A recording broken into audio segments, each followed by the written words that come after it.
Today we will start our new chapter, the urinary system.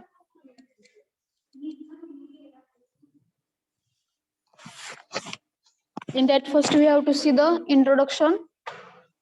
The urinary system is also called as the excretory system of human body. The urine is produced, stored and excreted in urinary system. It plays a major role in excretion. Urinary system चा main function काय आहे तर ते काय करतं तर excrete करतं जे युरिन आहे प्रोड्यूस झालेलं स्टोअर झालेलं ते काय करतं तर या युरिनरी सिस्टीम थ्रू ते एक्सक्रिएट आपल्या बॉडीतून केलं जातं. The urinary system consist of 2 kidneys, 2 ureters, 1 urinary bladder and 1 urethra. These are the organs which are included into the urinary system. First is the 2 kidneys. 2 kidneys are present into the urinary system. Then next is 2 ureters. In that we have to see in this diagram, the 2 ureters are present, 2 kidneys, 1 urinary bladder and last one is the 1 urethra. These are the organs which are included into the urinary system. And first organ we have to see the kidneys. An adult kidney is 10 to 12 centimeter long, 5 to 7 centimeter wide and 3 centimeter thick. The weight of each kidney is about 135 to 150 gram in weight. In adult म्हणजे human मध्ये किती हे kidney किती long आहे तर 10 to 12 centimeter in long, 5 to 7 centimeter in wide and 3 centimeter in thick. And weight of the kidney is 135 to 150 gram in weight. The kidneys are present in posterior abdominal wall, one on each side of the vertebral column below the diaphragm, in between the level of last thoracic and third lumbar vertebra. किडनीची position कुठे आहे तर abdominal वॉलच्या posterior साइडला ही kidney present आहे. One on each side of vertebral column below the diaphragm. डायफ्रॅमच्या खालच्या साइडला ही किडनीची जी पोझिशन आहे ती आहे. आणि in between the level of last thoracic and third lumbar vertebra. या हे जे last thoracic and lumbar vertebra जे आहे तर यांच्यामध्ये काय प्रेझेंट आहेत तर हे किडनी जे आहेत त्या प्रेझेंट आहेत. The right kidney is slightly lower than the left because the liver occupies space on the right side which is present above the kidney. जी राईट किडनी आहे तर ती कशी आहे तर लेफ्ट किडनीच्या थोडीशी खालच्या बाजूला आहे. कारण का तर राईट किडनीच्या वरती काय आहे तर तो स्पेस आहे तो लिव्हरने ऑक्युपाय केलेला आहे. त्यामुळे जी राईट किडनी आहे ती थोडीशी खालच्या साईडला आहे. Each kidney is surrounded by the fibrous capsule. Beneath the capsule, there is a smooth structured reddish area called renal cortex. He G kidney आहे तर ती कशाने सराउंड केलेली आहे तर फायब्रस कॅप्सूलने ही सराउंड केलेली आहे. आणि त्या फायब्रस कॅप्सूलच्या खालच्या साईडला काय तर smooth structured reddish area called as renal cortex. हे जे फायब्रस कॅप्सूल प्रेझेंट आहे तर त्याच्या आतल्या साईडला काय प्रेझेंट आहे तर रेनल कॉर्टेक्सचा पार्ट हा प्रेझेंट आहे. तो कशा कलर मध्ये तर रेडिश कलर मध्ये तो रेनल कॉर्टेक्सचा पार्ट हा प्रेझेंट आहे. The innermost part consist of pale conical shaped striations called the renal medulla. आणि त्या रेनल कॉर्टेक्स मध्ये काय तर कोनिकल शेप्ड स्ट्रायशन्स प्रेझेंट आहेत तर त्याला काय म्हटलं जातं तर रेनल मेडुला असं म्हटलं जातं. The renal medulla of kidney consists of 8 to 80 renal pyramids. आणि त्या रेनल मेडुला मध्ये काय प्रेझेंट आहेत तर रेनल पिरॅमिड्स हे प्रेझेंट आहेत. आणि किती नंबर्स मध्ये आहेत ते रेनल पिरॅमिड्स तर 8 to 18 इन नंबर्स मध्ये रेनल पिरॅमिड्स प्रेझेंट आहेत. कशामध्ये तर रेनल मेडुला मध्ये रेनल पिरॅमिड्स प्रेझेंट आहेत.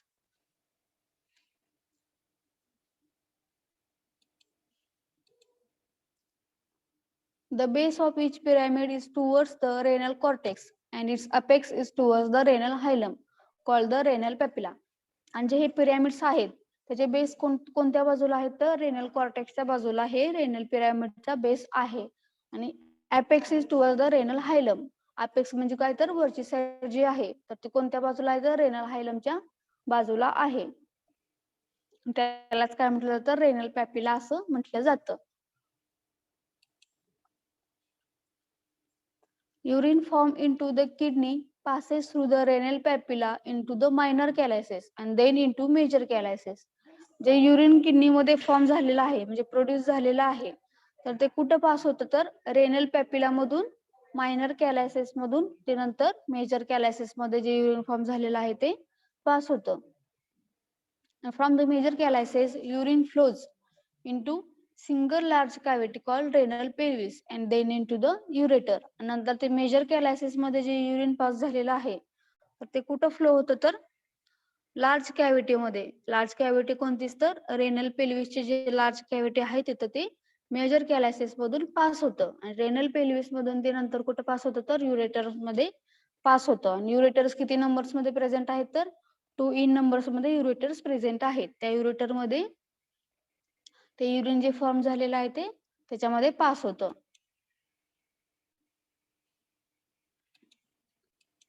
And this is the diagram for the internal structure of the kidney.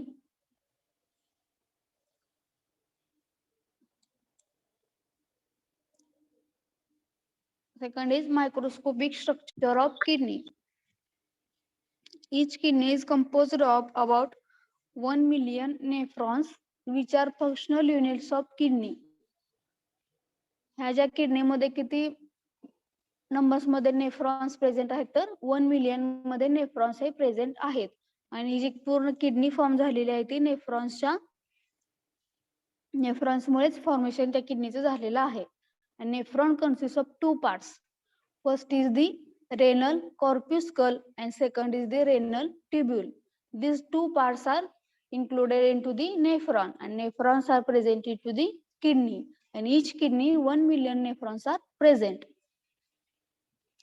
Then first part of the nephron is renal corpuscles. In that first you have to see it is a part of nephron where blood plasma is filtered.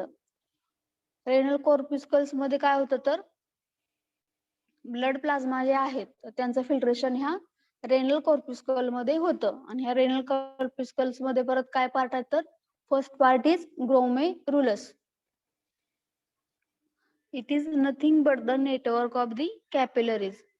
Glomerulus मध्ये काय तर different types of capillaries म्हणजे जे glomerulus form झालेला आहे तर त्याच्यामध्ये किती आहेत तर इन डिफरंट नंबर्स म्हणजे भरपूर प्रमाणात कॅपिलरीज ह्या ग्लोमेरुलस मध्ये प्रेझेंट आहेत. Then second is Bowman's capsule. It is made up of 2 layers. First is inner is visceral layer and outer is parietal layer. Glomerular capillaries are present in the Bowman's capsule. हे जे renal कॉर्पुस्कल्स मधला second part आहे Bowman's capsule. तर तो किती लेयर्सने बनलेला आहे तर 2 लेयर्सने तो Bowman's capsuleचा पार्ट हा बनलेला आहे. इनर लेयर कुठला तर विसरल लेयर आणि outer layer is the parietal layer. आणि Bowman's capsules मध्ये ग्लोमेरुलर कॅपिलरीज ह्या प्रेझेंट असतात.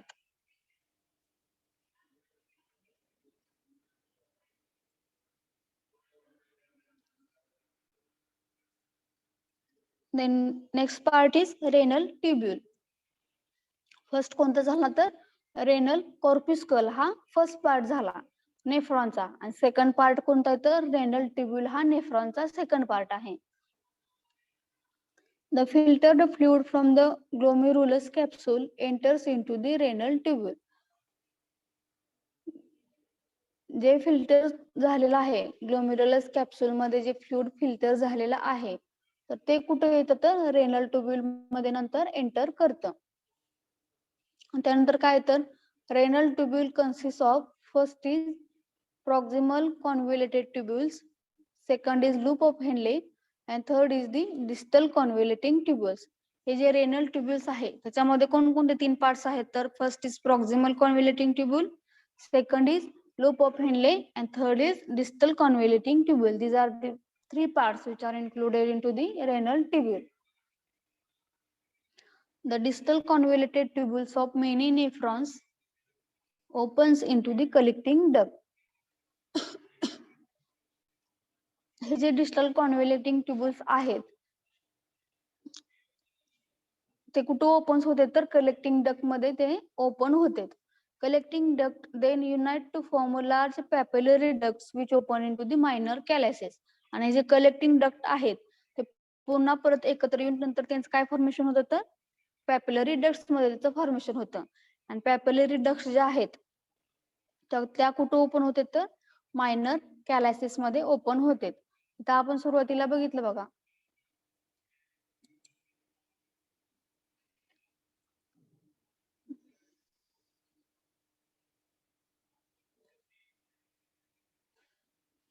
जे युरिन फॉर्म झालेलं आहे तर ते कुठं पास होतं तर किडनी मध्ये थ्रू रेनल पॅपिला. रेनल पॅपिला मधून मायनर कॅलायसिस मध्ये पास होतं आणि मायनर कॅलायसिस मधून नंतर ते मेजर कॅलायसिस आणि मेजर कॅलायसिस मधून नंतर renal pelvis and then into the ureter. ही अशी त्यांची चेन आहे. हे कलेक्टिंग डक्ट मधून जे युरिन पास झालेलं आहे तर ते सुरुवातीला कुठं जातं तर किडनी मध्ये जातं. ते किडनी मधून मायनर मधून मेजर कॅलायसिस, मेजर कॅलायसिस मधून रेनल पेल्विस, रेनल पेल्विस मधून लास्ट कुठं जातं तर युरेटर मध्ये. आणि युरेटर मधून ते कुठं कलेक्ट होतं तर ह्याच्यामध्ये युरेथ्रामध्ये युरिनरी ब्लॅडर मध्ये कलेक्ट होतं. आणि युरिनरी ब्लॅडर मधून ते कुठं खाली युरेथ्राकडे फ्लो होतं ते युरिन जे आहे ते.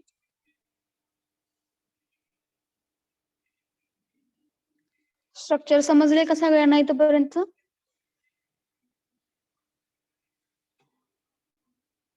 समजले का structure? Yes, ma'am. Yes, ma'am. Okay. तर मी हे किडनी मध्ये कसं युरिन फॉर्मेशन होतं आणि त्याची सायकल कशी होती याचा एक तुम्हाला व्हिडिओ शेअर करते. Wait for few minutes.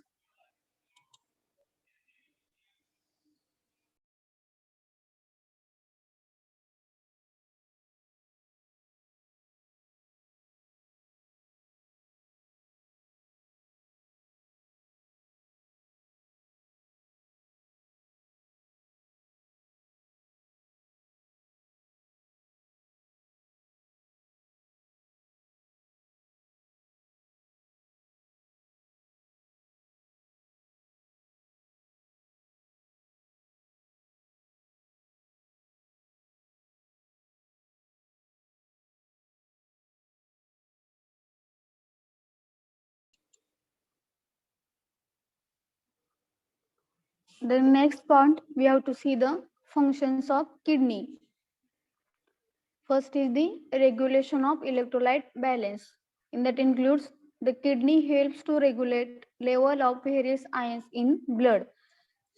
Kidney कशामध्ये हेल्पफुल करते तर जे व्हेरियस आयन्स आहेत जे ब्लड मध्ये प्रेझेंट आहेत कुठले कुठले तर sodium ions, potassium ion, calcium ions आणि क्लोराइड आयन्स यांचे जे बॅलन्स आहे तो मेंटेन करण्यासाठी ह्या किडनीचं फंक्शन आहे.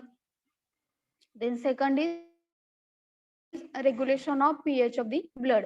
The kidney excretes large amount of hydrogen ions and retains bicarbonate ions. Both these activities of kidney helps to regulate the pH of the blood. त्याच्यामध्ये काय तर किडनी हायड्रोजन आयन्स आणि बायकार्बोनेट आयन्स हे excrete करते. त्यामुळे हे जे excrete झालेलं आहे हायड्रोजन आयन्स हे एक्सक्रिएट करते आणि बायकार्बोनेट आयन्स जे आहेत तर ते आपल्या बॉडीमध्ये स्टोअर होतं. आणि त्याच्यामुळे काय होतं तर जे ब्लडचं पीएच आहे तर ते ब्लडचं पीएच काय होतं तर मेंटेन राहतं. आणि ह्या वर्क मध्ये किडनीचं मेन फंक्शन आहे. ब्लडचा पीएच किती असतो माहिती आहे का कोणाला?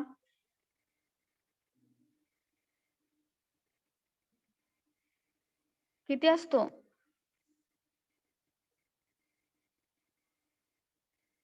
कोणालाच नाही का माहिती?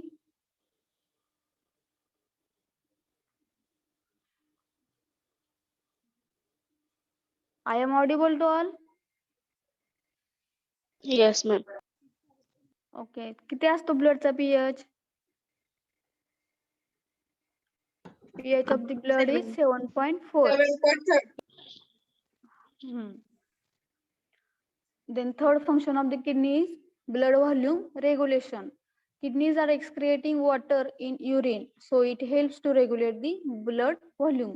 जो आपल्या बॉडीमध्ये जो ब्लड व्हॉल्यूम आहे तर त्याचं रेग्युलेशन करण्यासाठी किंवा ते मेंटेन ठेवण्यासाठी किडनी हे वर्क करते. आणि कशामुळे तर जी किडनी वॉटर एक्सक्रिएट करते तर त्याच्यामुळे काय होतं तर ब्लडचा जो व्हॉल्यूम आहे तो मेंटेन ठेवण्यासाठी हेल्प होते. The next function of the kidney is blood pressure regulation. Kidney helps to regulate blood pressure by secreting the enzyme renin. Kidney मध्ये कोणतं एन्झाइम सिक्रेट होतं तर रेनिन हे एन्झाइम सिक्रेट होतं आणि रेनिन एन्झाइम सिक्रेट झाल्यामुळे काय होतं तर जे ब्लड प्रेशर आहे ते रेग्युलर राहण्यासाठी हेल्पफुल ठरतं. Increase renin secretion increases blood pressure. आणि ज्यावेळेस किडनीमध्ये रेनिनचं सिक्रेशन वाढतं त्यावेळेस काय होतं तर ब्लड प्रेशर सुद्धा आपल्या बॉडीचं जे आहे ते इन्क्रीज होतं. Then fifth function of the kidney is osmolarity regulation. In that we have to see by regulating loss of water and loss of solute in urine, the kidney maintain a constant blood osmolarity. Kidney मध्ये काय होतं तर जे वॉटरचं वगैरे जे आहे तर ते काय होतं तर एक्सक्रिएशन होतं. त्यामुळे काय होतं तर जे वॉटरचा बॅलन्स आहे बॉडीमध्ये तो रेग्युलेट राहतो आणि त्याच्यामुळे काय होतं तर जे ऑस्मोलॅरिटी आहे ब्लडची ती मेंटेन राहते. ऑस्मोलॅरिटी म्हणजे काय तर जे concentration of dissolved particles of chemicals and minerals, म्हणजे जे केमिकल्स अँड मिनरल्स जे आहे त्यांचं जे कॉन्सन्ट्रेशन आहे ब्लड मधलं ते मेंटेन राहतं. तर कोणकोणते केमिकल्स त्याच्यामध्ये सोडियम आणि इलेक्ट्रोलाइट्स वगैरे डिफरंट केमिकल्स असतात ब्लड मध्ये त्यांची जी व्हॅल्यू आहे तर ती मेंटेन ठेवण्यासाठी हा किडनीचा उपयोग होतो. Then sixth is the hormones secretion. Kidney produces two hormones. Calcitriol is the active form of the vitamin D and erythropoietin, which stimulate the production of RBCs. Kidney मध्ये कोणकोणते दोन हार्मोन सिक्रेट होते तर first is calcitriol and second is erythropoietin. हे दोन hormones जे आहेत ते किडनी मध्ये सिक्रेट होते. आणि कॅल्सिट्रायोलचं काय तर active form of vitamin D आणि दुसरं काय तर इरेथ्रोपोएटिन. इरेथ्रोपोएटिनचा उपयोग कशासाठी होतो तर आरबीसीचं जे प्रोडक्शन आहे त्याच्यामध्ये इरेथ्रोपोएटिन सिक्रेशन जे झालेलं आहे ते हेल्पफुल ठरतं आणि त्याच्यामुळे किडनीचं फंक्शन काय तर हार्मोन सिक्रेशन हे मेन फंक्शन आहे किडनीचं. Then seventh is regulation of blood glucose. The kidney synthesize new glucose molecules by releasing the glucose molecule into the blood. Kidney helps to maintain a normal blood glucose level. Kidney मध्ये काय होतं तर glucose molecule जे आहे त्यांचं synthesis होतं आणि त्याच प्रोसेसला काय म्हटलं जातं तर ग्लुकोनिओजेनेसिस असं म्हटलं जातं. ग्लुकोनिओजेनेसिस म्हणजे काय तर synthesis of the new glucose molecule. आणि हे कुठं होतं तर किडनी मध्ये ग्लुकोनिओजेनेसिसची प्रोसेस होते आणि त्याच्यामुळे काय होतं तर जे glucose molecule kidney through synthesize झालेले आहेत ते ग्लुकोज मॉलिक्यूल कशामध्ये जातात तर ब्लड्स मध्ये जातात आणि त्याच्यामध्ये जे ग्लुकोज लेवल आहे ब्लडची ती मेंटेन ठेवण्यासाठी किडनी हेल्पफुल ठरते. Then eight function of the kidney is excretion of waste. Through urine kidney excrete waste substance from the body. जे वेस्ट सबस्टन्स आहेत आपल्या बॉडी मधले ते एक्सक्रिएट करण्यासाठी आपले किडनी ही हेल्पफुल आहे.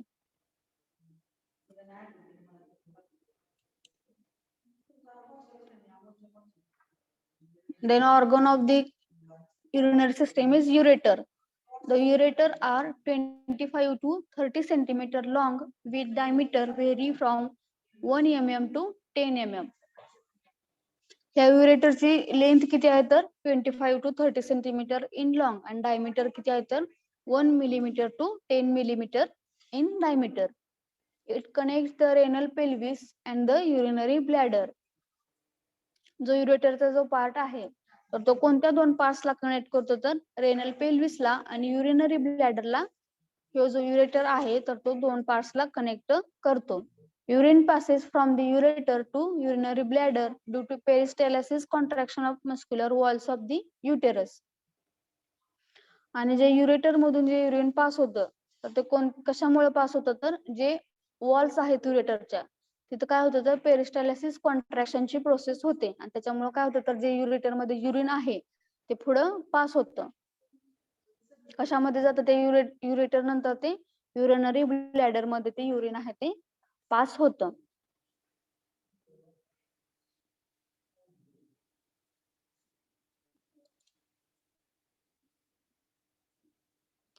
The next organ of the urinary system is the urinary bladder. Urinary bladder is hollow, spherical, muscular organ present into the pelvic cavity posterior to the pubic symphysis. Urinary bladderची position कुठं आहे तर posterior to the pubic symphysis, म्हणजे pubic सिम्पॅथिसच्या posterior साइडला urinary bladder present आहे. आणि त्याचा शेप कसा आहे तर हॉलो आहे, स्पेरिकल आहे. आणि तो कुठं प्रेझेंट आहे तर पेल्विक कॅव्हिटी मध्ये युरिनरी ब्लॅडर हे प्रेझेंट आहे. When it is empty, it collapses, and as the urine volume increases, it becomes spear shaped. या urinary bladder जो आहे, या urinary bladder मध्ये काय होतं तर युरिन कलेक्ट होतं. आणि ज्यावेळेस युरिनरी ब्लॅडर एम्प्टी असतो तर त्याच्या शेप मध्ये फरक पडतो. म्हणजे तो शेप जो आहे पियर शेप तो त्यावेळेस होत नाही ज्यावेळेस एम्प्टी असतो त्यावेळेस. आणि ज्यावेळेस तो युरिन व्हॉल्यूमने पूर्ण फिल झालेला असतो त्यावेळेस त्याचा शेप कसा असतो तर पियर शेप असा युरिनरी ब्लॅडरचा शेप असतो. Average capacity of urinary bladder is 700 to 800 in ml. It is smaller in female because uterus occupies the space just superior to the urinary bladder. आणि युरिनरी ब्लॅडरची किती capacity आहे तर 700 to 8 ml capacity त्याची आहे. म्हणजे 700 to 800 ml urine हा urinary bladder मध्ये store केलं जातं. आणि या युरिनरी ब्लॅडरची जी स्पेस आहे तर ती कशी आहे तर फिमेल मध्ये कमी आहे. कारण का तर जो स्पेस आहे तो युटेरसने तिथं ऑक्युपाय केलेला असतो, त्यामुळे फिमेल मध्ये युरिनरी ब्लॅडर जे आहे ते त्याचा शेप हा कमी असतो. When the volume of urine in urinary bladder exceeds 200 to 400 ml, pressure within the bladder increases. We stimulate the receptors present in the wall of urinary bladder. ह्याच्या urinary bladder मध्ये ज्यावेळेस युरिन कलेक्ट होतं आणि त्या युरिनचं जे volume आहे तर ते 200 to 400 ml पेक्षा जास्त झालं तर त्यावेळेस काय होतं तर युरिनरी ब्लॅडरच्या वॉल वरती प्रेशर क्रिएट होतं. आणि त्यावेळेस प्रेशर क्रिएट झाल्यानंतर काय होतं तर this receptors transmit nerve impulse towards the micturition centre of the spinal cord. आणि ज्यावेळेस हे युरिनरी ब्लॅडर मध्ये जे रिसेप्टर्स प्रेझेंट आहेत तर त्या रिसेप्टर्स वरती ज्यावेळेस प्रेशर येतं त्यावेळेस ते रिसेप्टर काय करतात तर जे इम्पल्स आहेत तर ते कुठं कुणाकडे फॉरवर्ड करतात तर स्पायनल कॉर्ड मध्ये. स्पायनल कॉर्ड कुठं प्रेझेंट असते तर आपल्या हेड मध्ये. तर ते स्पायनल कॉर्ड पर्यंत ते इम्पल्सेस पास केले जातात. आणि ते नंतर काय होतं तर the micturition reflux from the micturition center causes contraction of urinary bladder and relaxation of sphincter and thus urination takes place. आणि नंतर हे जे स्पायनल कॉर्ड मध्ये मिक्च्युरेशन सेंटर प्रेझेंट आहे तिथपर्यंत इम्पल्स गेल्यानंतर काय होतं तर मिक्च्युरेशन सेंटर मध्ये काय होतं तर ते फर्दर पुढं इम्पल्स जे आहेत ते पास केले जातात. आणि त्याच्यामुळे काय होतं तर युरिनरी ब्लॅडरचं कॉन्ट्रॅक्शन होतं आणि जे स्पिंचर्स आहेत स्पिंचर मसल जे आहेत तर त्या रिलॅक्स होते. आणि त्या रिलॅक्स झाल्या की काय होतं तर युरिनेशन होतं.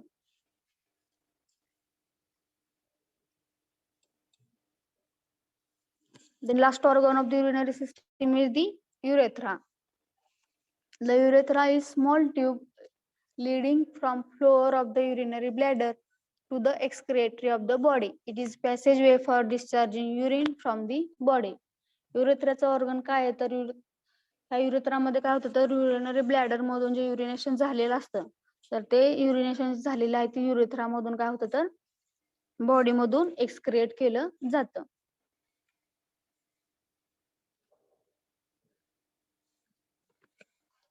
सगळे पार्ट समजलेत का युरिनरी सिस्टीमचे? समजलेत का?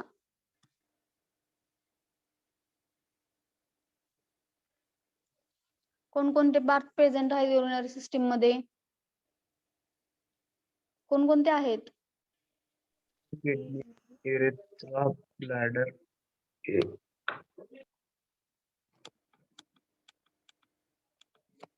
कोणकोणते आहेत?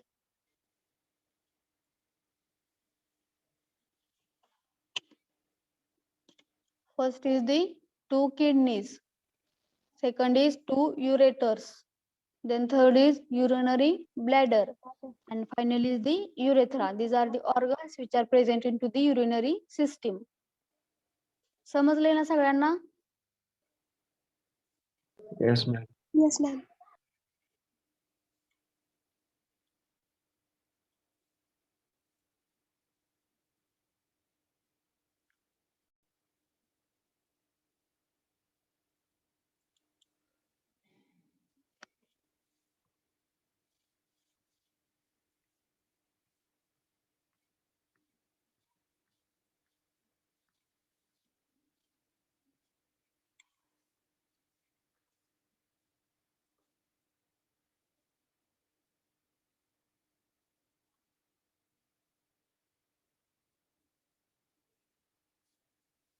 The next point is the physiology of urine formation.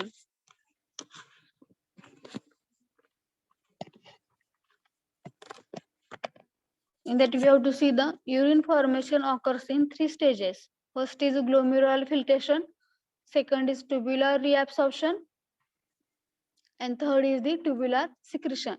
These are the 3 stages which are included into the urine formation.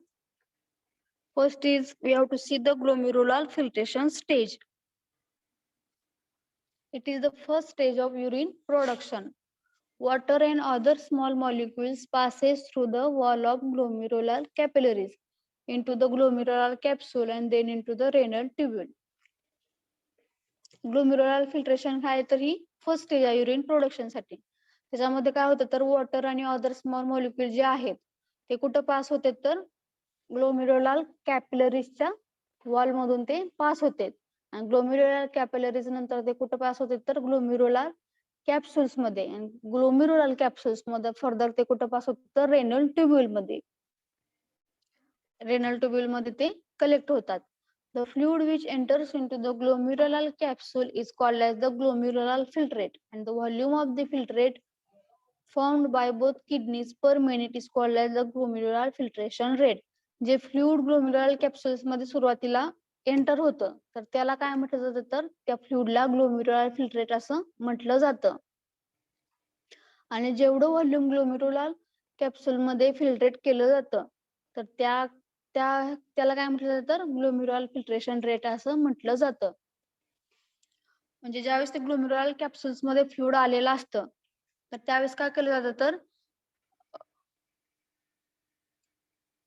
त्यावेळेस ते ग्लोमेरुलर फिल्ट्रेशन केलं जातं. आणि ज्यावेळेस जेवढं एका मिनिटाला जेवढं फिल्ट्रेशन होईल त्या ग्लोमेरुलर कॅप्सूल मध्ये त्याला काय म्हटलं जातं तर ग्लोमेरुलर फिल्ट्रेशन रेट असं म्हटलं जातं. The average glomerular filtration rate in healthy adult is 125 ml per minute. आणि किती आहे तो ग्लोमेरुलर फिल्ट्रेशन रेट तर तो किती तर 125 ml per minute. एवढं जे आहे 125 ml per minute एवढं जे फ्लुइड आहे ते एका मिनिटाला फिल्टर केलं जातं. आणि इन मेल्स अँड हे जे काय झालं 125 ml हे मेल मध्ये झालं आणि 105 ml per minute in female. Male मध्ये किती फिल्टर केलं जातं तर 125 ml पर मिनिट एवढं फ्लुइड हे फिल्टर केलं जातं. आणि फिमेल मध्ये किती तर 105 ml पर मिनिट एवढं फिल्टर केलं जातं. So 180 liters of the glomerular filtrate are formed daily in males and 150 liters of glomerular filtrate are formed in female. तर किती तर मेल मध्ये किती तर 180 लिटर एवढं ग्लोमेरुलर फिल्ट्रेट हे मेल मध्ये केलं जातं आणि फिमेल मध्ये किती तर 150 लिटर एवढं ग्लोमेरुलर फिल्ट्रेट हे फिमेल मध्ये केलं जातं.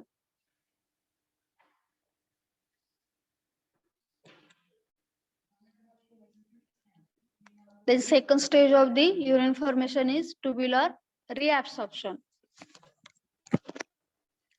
इथं reabsorption का म्हटले गेलेलं आहे तर काय होतं तर first time they were absorbed into the bloodstream from the digestive tract after meal.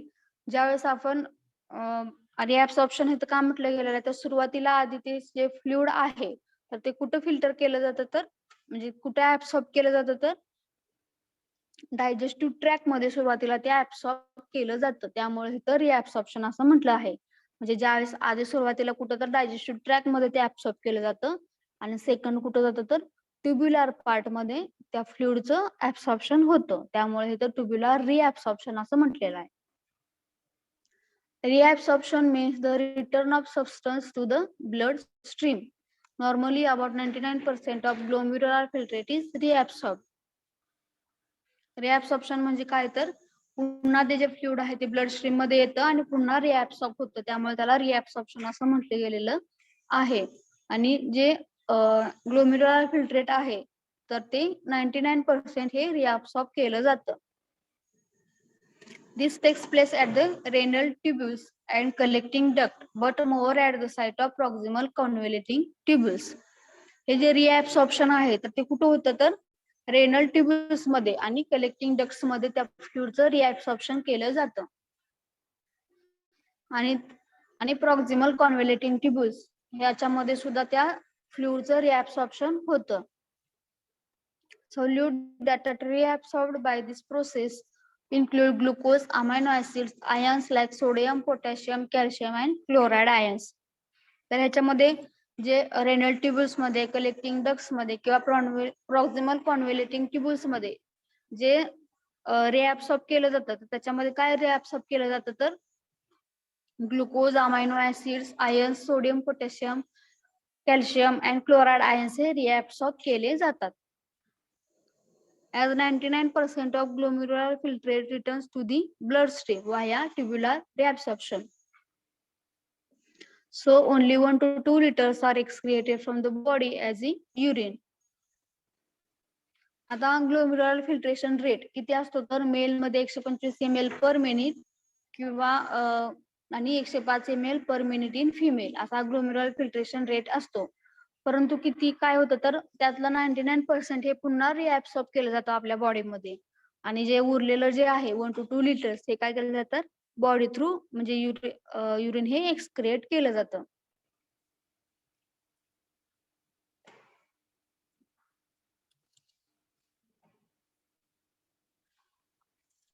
Then third stage of the urine formation is tubular secretion.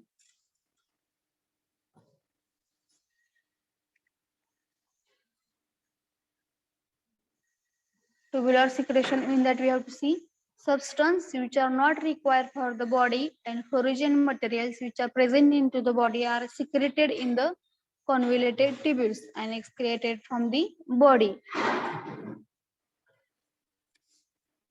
Tubular secretion मध्ये काय होतं तर जे सबस्टन्स आपल्या बॉडीला जे नको आहेत म्हणजे ते वेस्ट प्रोडक्ट जे आहेत तर ते काय केले जातात तर ह्या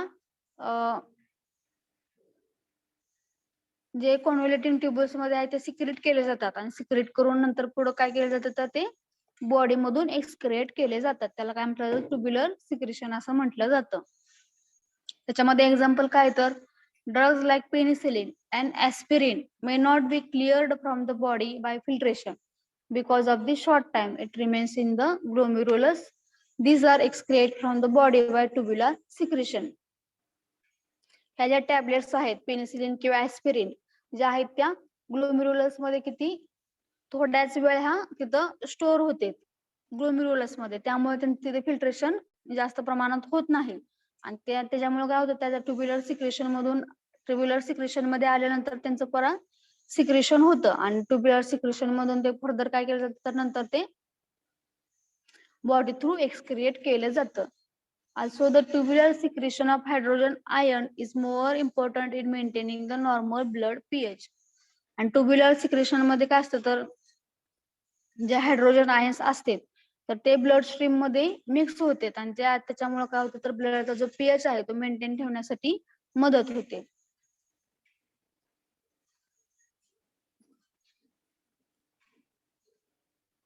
So the physiology of urine formation is understand to all.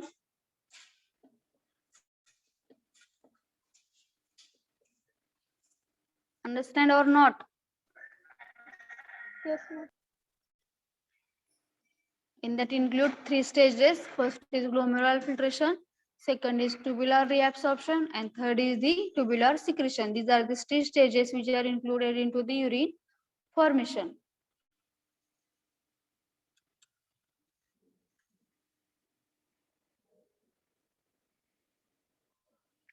Then next is the composition of urine. Composition of urine which is excreted per day is as follows. And that you have to see substance and call it quantity which are excreted. First is the water. Water किती excrete केलं जातं तर 1 to 2 liters हे body through per day excrete केलं जातं. त्याच्यानंतर proteins जे आहेत, प्रोटीन्स किती एक्सक्रेट केले जाते तर 0.1 ग्रॅम मध्ये ते प्रोटीन्स आहेत ते एक्सक्रेट केले जातात. Then sodium ions in quantity 4 gram. 4 gram मध्ये ते जे सोडियम आयन्स आहेत ते बॉडी थ्रू एक्सक्रेट केले जातात. Then next is the chloride ions. Chloride ions किती एक्सक्रेट केले तर 6.3 ग्रॅमच्या क्वांटिटी मध्ये ते पर डे एक्सक्रेट केले जातात. Then potassium ions 2 gram, urea 30 gram, uric acid 0.8 gram या क्वांटिटी मध्ये ते एक्सक्रेट केले जातात. आणि जे क्रिएटिन आहे ते 1.6 ग्रॅम मध्ये एक्सक्रेट केलं जातं पर डे. म्हणजे हे एका दिवसाला जेवढे एक्सक्रेट केले जातात ती त्यांची क्वांटिटी आहे पर डे साठी. Urine is amber in color. The pH of the urine ranges from 4.6 to 8. युरिनचा colour कोणता आहे तर अंबर इन कलर मध्ये युरिन असतो. आणि the pH of the urine किती आहे तर 4.6 to 8 हा पीएच रेंज आहे युरिनचा. Specific gravity of urine ranges from 1.001 to 1.035. This is the specific gravity for the urine. The volume of the urine eliminated per day in normal adult is 1 to 2 liters. Per day किती urine excrete केलं जातं तर 1 to 2 liters मध्ये per day urine हे excrete केलं जातं. Some abnormal constituents may appear in the urine during disease condition. Examples: albumin, glucose, RBCs, ketone bodies, cast and microbes, etc. काय वेळेस ज्यावेळेस एखादी डिसीज कंडिशन होती बॉडीला त्यावेळेस काय होतं तर त्या युरिन थ्रू कोणकोणते जे कॉन्स्टिट्युएंट आहेत ते एक्सक्रीट केले जातात. तर त्याच्यामध्ये albumin, glucose, RBCs, ketone bodies, microbes हे जे कॉन्स्टिट्युएंट आहेत तर त्या युरिन मधून ते एक्सक्रेट केले जातात. म्हणजे जे आपल्या बॉडीला रिक्वायर आहेत असे कॉन्स्टिट्युएंट डिसीज कंडिशन मध्ये युरिन थ्रू एक्सक्रेट केले जातात.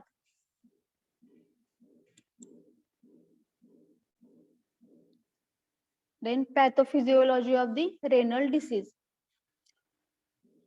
First is the glomerular nephritis. Glomerular nephritis म्हणजे काय? It is an inflammation of kidney and glomeruli commonly due to allergic reaction. Glomerular nephritis म्हणजे काय? ह्याच्यामध्ये काय होतं तर जे किडनी आहे त्याला इन्फ्लेमेशन येतं आणि ग्लोमेरुलाई जे आहेत किडनी मध्ये प्रेझेंट त्यांना पण इन्फ्लेमेशन होतं. इन्फ्लेमेशन म्हणजे काय तर किडनीवरती सूज येते. सप्ताळे युटीवर कोण सप्ताळे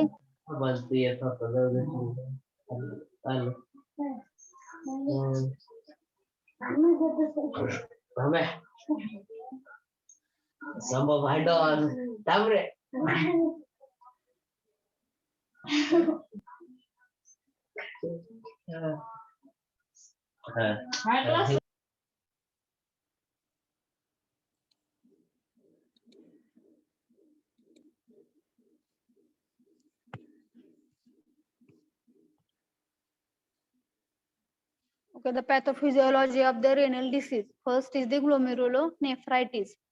Glomerular nephritis म्हणजे काय होतं तर किडनी आणि ग्लोमेरुलाई जे आहेत त्याला इन्फ्लेमेशन येतं. म्हणजे किडनीला आणि ग्लोमेरुलायला सूज येते. तर त्यावेळेस त्या कंडिशनला काय म्हटलं जातं तर ग्लोमेरुलो नेफ्रायटिस असं म्हटलं जातं. In this disease, glomeruli become so inflamed and swollen that allows blood cells and plasma proteins to enter the filtrate.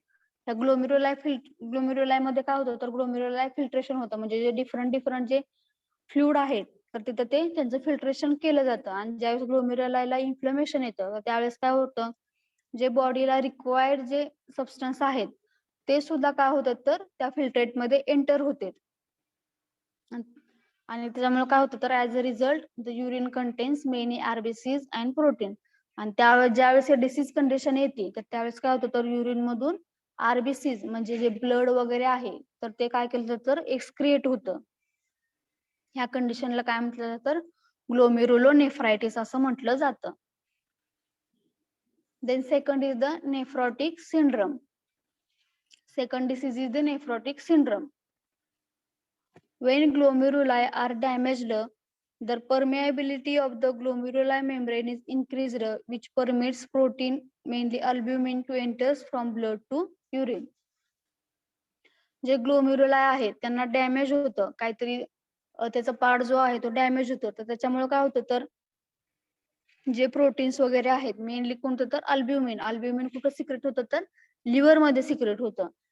आणि ज्यावेळेस ग्लोमेरुलाचा कोणता तरी पार्ट वगैरे डॅमेज होतं तर त्यावेळेस काय होतं तर जे अल्ब्युमिन आहे तर ते अल्ब्युमिन कुठं होतं एंटर करतं तर युरिन मध्ये ते जातं. ते व्यवस्थित फिल्टर होत नाही. फिल्टर होऊन ते बॉडीमध्ये पुन्हा ऍब्सॉर्ब केलं जात नाही. त्यामुळे ते काय करतं युरिन मध्ये एंटर होतं. आणि when the excretion of albumin is more than the production by liver it leads to the oedema. त्यामुळे काय होतं तर जे अल्ब्युमिन युरिन मध्ये जे आलेलं आहे तर ते युरिन थ्रू एक्सक्रिएट होतं आणि त्यामुळे अल्ब्युमिनची लेवल आपल्या बॉडीमध्ये कमी होते. आणि त्या कंडिशनला काय म्हटलं जातं तर एडिमा असं म्हटलं जातं. एडिमा म्हणजे काय तर एखाद्या पार्टला वगैरे सूज वगैरे येते तर त्या कंडिशनला काय म्हटलं जातं तर एडिमा असं म्हटलं जातं. Here is O is the silent word.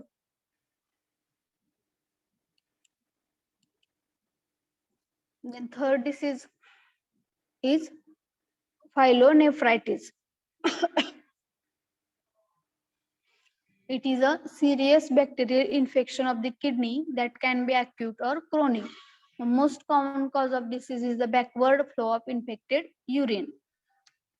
Pyelonephritis he condition कधी प्रोड्यूस होती तर त्यावेळेस ज्यावेळेस किडनीला एखादं बॅक्टेरियल इन्फेक्शन होतं. आणि बॅक्टेरियल इन्फेक्शन कशामुळे होतं तर जे युरिन आहे ते एक्सक्रिएट व्हायच्या आधी तर ते पुन्हा बॅक फ्लो होऊन युरिन मध्ये ज्यावेळेस पुन्हा येतं ब्लॅक फ्लो होऊन त्याच्यामुळे कोणती कंडिशन निर्माण होती तर फायलोनेफ्रायटिस अशी कंडिशन निर्माण होती.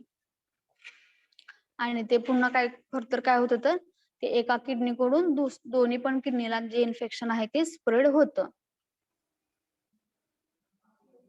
Then fourth disease is the urinary calculus, in bracket renal calculi. When crystals of salt present in urine precipitate and solidified into insoluble stone is called as the urinary calculus or kidney stone.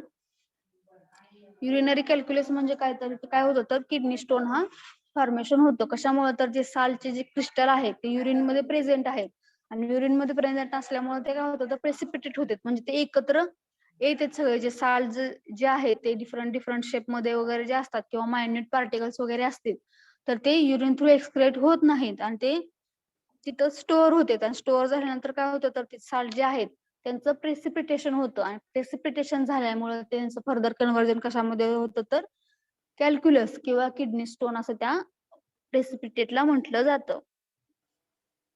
It commonly contains crystals of calcium oxalate, uric acid और calcium phosphate. आणि हे जे crystals असतात किंवा जे असते तर ते कोणकोणते असतात तर कॅल्शियम ऑक्झालेटचे क्रिस्टल असू शकतात किंवा युरिक ऍसिडचे असू शकतात किंवा कॅल्शियम फॉस्फेटचे हे डिफरंट क्रिस्टल्स असू शकतात. आणि हे जे क्रिस्टल ज्यावेळेस युरिन थ्रू एक्सक्रेट होत नाहीत त्यावेळेस काय होतं तर त्यांचं प्रेसिपिटेशन फॉर्म होतं आणि ते प्रेसिपिटेट म्हणजेच काय तर युरिन कॅल्क्युलस किंवा किडनी स्टोन असं त्यांना म्हटलं जातं.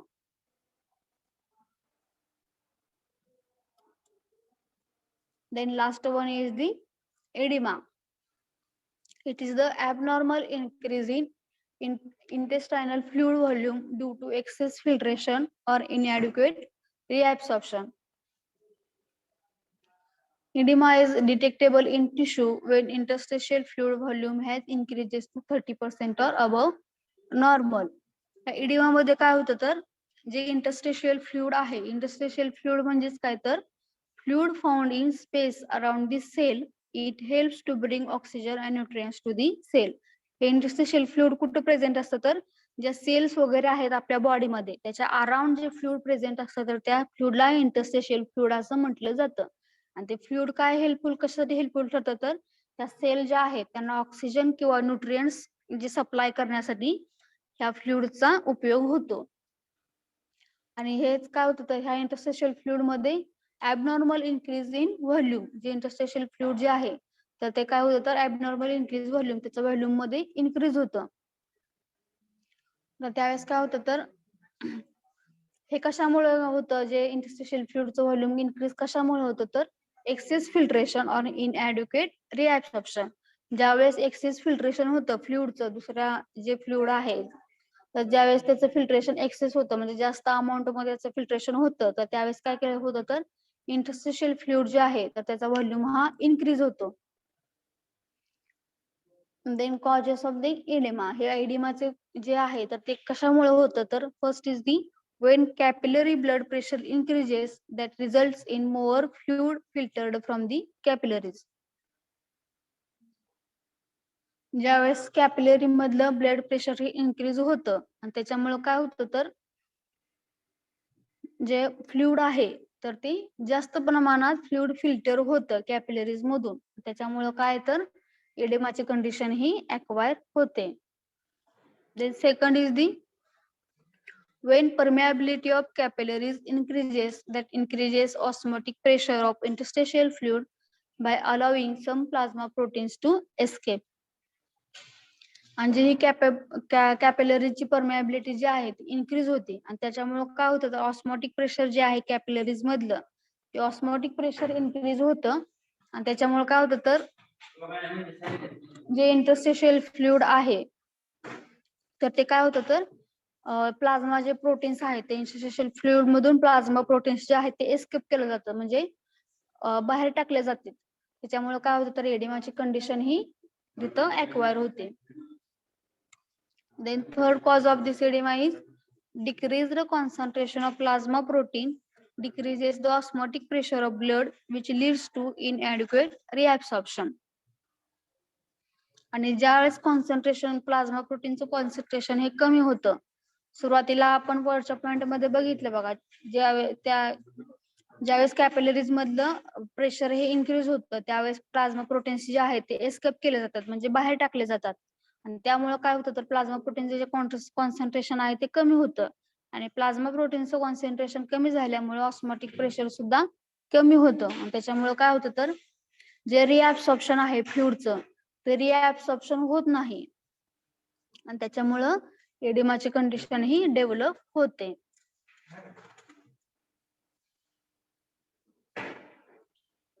So all of you understand this pathophysiology of renal disease?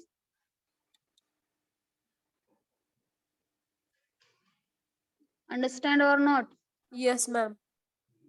Okay. In pathophysiology, first disease is the, what is the first disease?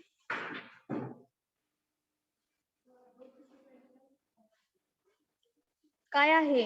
स्क्रीनवर दिसते का नाही?